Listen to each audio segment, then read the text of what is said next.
remember this phone call I had with my parents. It was about a year ago when I rang them. I was like, "Hi, Mom, Dad, I really miss you guys. I hope that we could reunite again. So I'll just book a flight." Yes, and then they were like, "Yeah, we really want to see you too. It's been many years when we haven't met because I was studying abroad." And that day came when I went to the airport, got through the security check, and then I was just like getting ready to be boarding. 2 hours in the flight, and I was sitting there. Then I felt like the airplane was like shaking, and then I heard the captain say, "Okay, we're going to go through an area of turbulence. Please stay seated and fasten your seatbelt." And I did that, but then the storm came. It hit the airplane engines, and the whole airplane just flew down the oceans. It was the Indian Oceans when we were going across it. And everything happened so fast that everyone was terrified.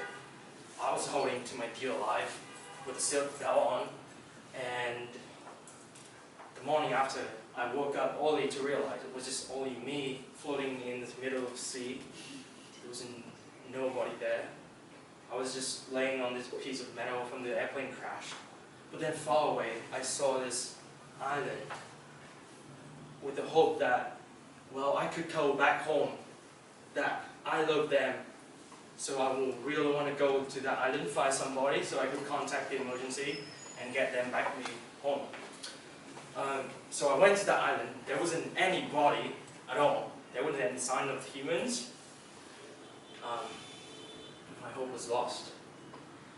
And all I could do now is just survive in this wilderness. So I decided just to, hydrate myself. I climbed up the coconut tree, and then I took down the coconut, and as I cracked it open, I poured it in my mouth, and it was like pouring so much coconut water that it flooded a third of the island. And now I have 2/3 of the island left to stay there alive. So that night, when it was really cold and my hope was lost, I was looking at the sky. I was thinking about all those memories, good, bad memories I had with my family. But of course, one thing they said to me, we can never be with you forever. Sometimes you have to stand on your own feet. And that gave me so much courage to do the second thing. I knew that to warm myself up, I have to lighten up some fire. So as I was scrubbing the rocks, it created this huge fire that burned another third of the island. And now I have 1/3 of the island left to stay alive. What could I do? Would I die here? No. Definitely. I have to stay alive because I really want to go back home.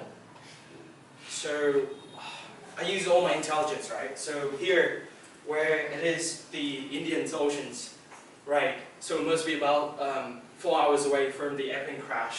And if I want to go to India, I have to go about, 30 degrees north and 80 degrees east. So I mean going up.